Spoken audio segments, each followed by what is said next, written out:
Iridium e RDM11, o fundo imobiliário de papéis.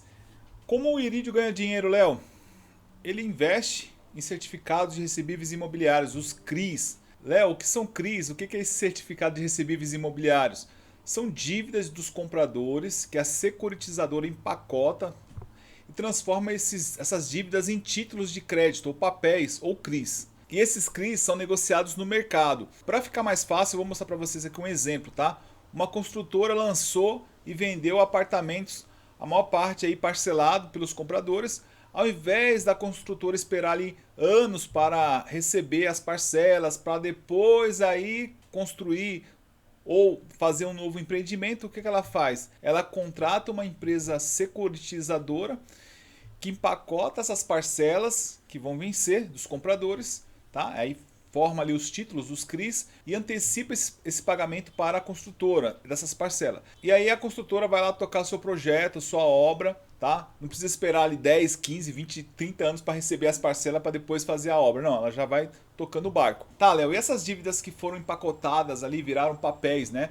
Que são negociadas, elas são reajustadas por indexadores e uma taxa de retorno, tá? Em vias de regra, esses CRIs, eles têm laço, têm garantia, tá bom?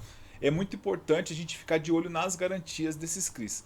É o que nós vamos ver aqui. A carteira do IRDM11 do Iridium, tá aí, a boa parte dele está atrelado ao IPCA, ou seja, essas dívidas, né, que o Iridium comprou, esses papéis, eles são reajustados com IPCA 61%, tá bom? E 10,42% da carteira ali são CDI. Pessoal, a meta do fundo é buscar o IPCA, ou seja, a inflação, tá bom? Mais 7% ao ano, livre de imposto de renda. Lembrando, pessoal, que rendimento de fundos imobiliários, até o momento que estou gravando esse vídeo, ele é livre de imposto de renda, os rendimentos, tá? Agora, se você for vender um fundo imobiliário e tiver lucro, aí sim tem o imposto de renda. Inclusive no canal tem uma playlist sobre imposto de renda de fundos imobiliários, vou deixar o card aqui no vídeo aqui em cima. Bom, a meta é essa, porém a carteira hoje do fundo está assim, ó. IPCA mais 8,62. E o CDI, que é 10% aí do fundo, CDI mais 5,05. Pessoal, o fundo hoje, ele é um fundo de papel, porque 72% do fundo está nos CRIs, né? Tem aqui uma parcela boa aqui em outros fundos imobiliários, nós vamos falar um pouco sobre isso, e é até um dado preocupante, tá? Vou mostrar para vocês. 4% em fundos imobiliários que tem uma característica mais de renda fixa, e quase 3% em caixa. Nós vamos falar do CRIs, que é o carro-chefe aqui do fundo. Uma parte positiva, coloquei até um sinalzinho verde aqui, que o fundo ele é bem diversificado nos certificados de recebíveis imobiliários, nos CRIs. Ele tem 144 CRIs, tá? Um total de 2,5 bilhões de reais. O fundo tem 3,2 bi, é um fundo gigante na bolsa, né? É um fundo bastante robusto. Então, boa parte, 2,5 são certificados de recebíveis imobiliários. Pessoal, eu peguei aqui o IPCA de agosto agora, acabou de sair, 0,23. Por que isso, Léo? Nossos rendimentos, quem compra fundos imobiliários, ele tem rendimentos. E os rendimentos estão atrelados a um indexador, como eu já falei. No nosso caso aqui, a maior parte é o IPCA e um pouquinho do CDI. Então, quando cai o rendimento, quando sobe o rendimento, é por conta disso daqui. Os IPCAs dos meses passados, mês de junho foi negativo, então nós tivemos deflação.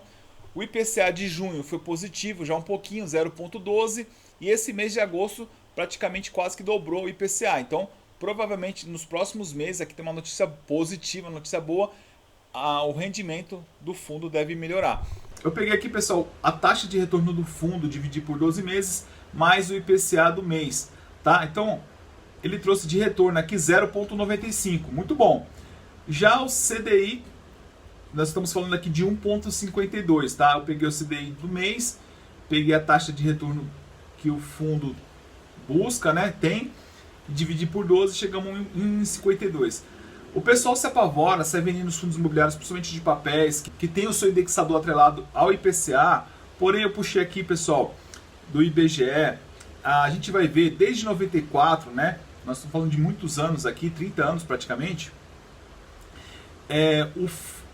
A inflação, ela dificilmente ela veio abaixo, né? Teve deflação, né? Tivemos IPCA negativo. Só alguns momentos aqui, eu contei aqui uns 7 momentos em 30 anos. E nos últimos anos aqui, ó, nós tivemos mais frequência. Falando aqui em 2022, nós tivemos bastante deflação. 2023 tivemos um pouquinho. Mas no normal, no histórico, é que o Brasil é um país, né, infelizmente, é um país da inflação. Então, como a gente recebe os rendimentos baseados na inflação, a chance da gente ter sucesso lá na frente é muito maior.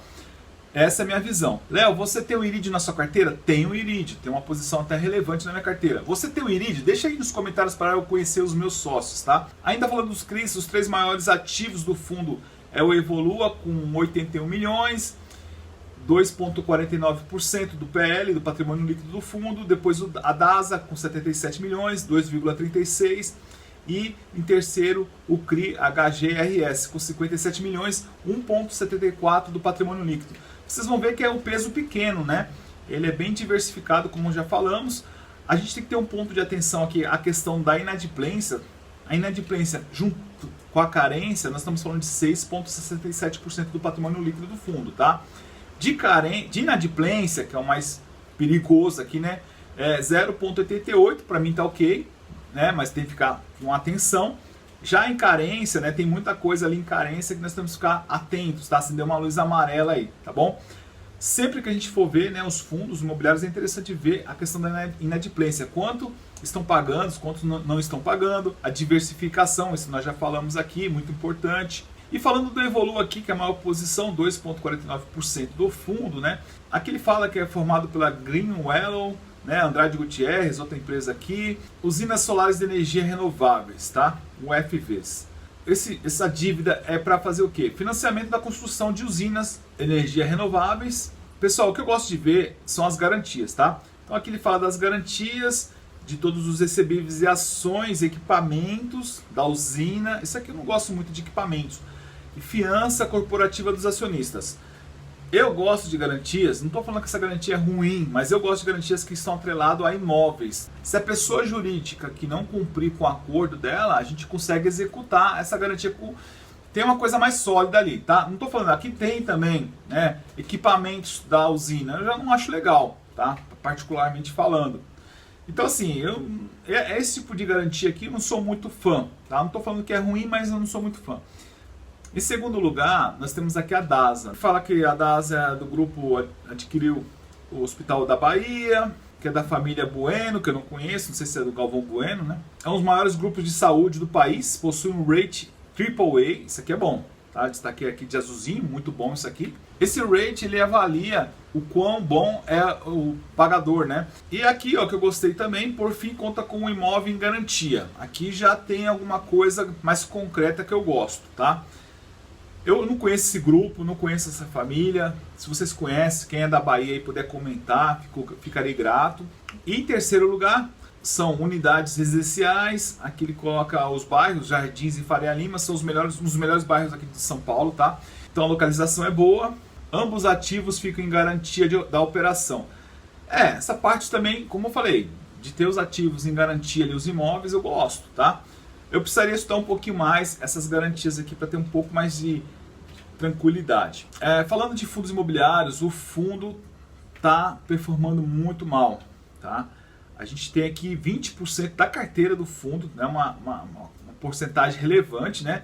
676 milhões. E assim, eu peguei as 3 maiores posições, pessoal, olha só, né?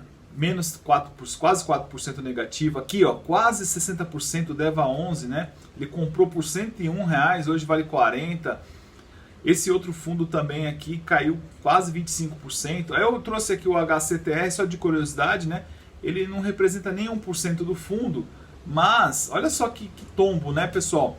O fundo pagou, né? O Iridium pagou R$119, hoje esse fundo imobiliário vale 30, né?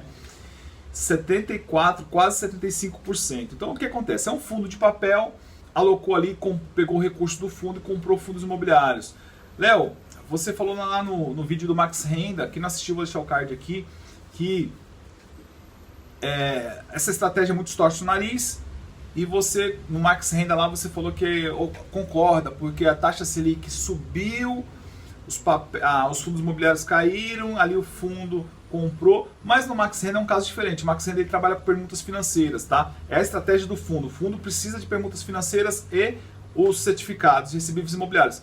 E ali no Max Renda, quando a taxa está alta, as pessoas não financiam imóveis. Então o que ele faz com as permutas financeiras? Ele pega o dinheiro que ia investir nas permutas financeiras, que não faz sentido investir em permutas financeiras com a taxa de juros alta. Ele comprou os fundos imobiliários descontados e aí, invertendo o ciclo, aí sim ele vende os fundos com preço lá em cima e aí volta a reinvestir nas permutas financeiras. Aqui no Iridium eu acho que eles erraram feio e eu acho que não faz sentido ter essa estratégia, a não ser que compraram com o pensamento, olha, eu vou comprar esses fundos descontados, quando eles chegarem no patamar lá em cima eu vou vender.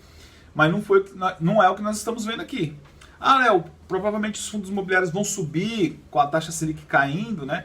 Provavelmente sim, mas olha só, gente, um tombo de 75% em fundos imobiliários, não sei, difícil, tá? Muito difícil. Então aqui o Iridium errou feio, né? É preocupante, notícia preocupante.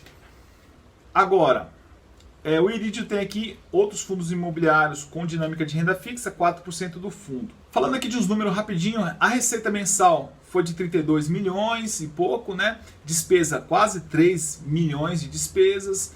Lucro dele 29 milhões, tá? E ele distribuiu nos últimos 24 meses, nos últimos 2 anos, uma média de R$ 1,04 por cota. Léo, caiu, não tá tudo isso não. Calma que eu já vou falar, calma que eu vou chegar lá. E um dividend yield mensal de 12,89 nos últimos 12 meses. Aqui, ok, um dividend yield bacana. Dá para melhorar? Dá para melhorar. Bom, agora nós vamos chegar lá. O último rendimento pago, tá, pessoal? Foi 80 centavos mês passado, 16/8. O que deu aqui 0,93. O próximo vai ser dia 19/9, tá bom? 73 centavos. Olha como caiu, né? Tá caindo o rendimento. Mas, como eu já falei, já estou antecipando, eu acredito que vai subir nos próximos meses, tá? Por conta, como eu já falei, do IPCA positivo. Esse 0,73 deu 0,89% ao mês. Uma queda significativa nos rendimentos. O Iridium ele divulga o rendimento no 7º dia útil e paga no 12º dia útil de cada mês, tá bom? O preço hoje de cada cota está em R$ 79,30.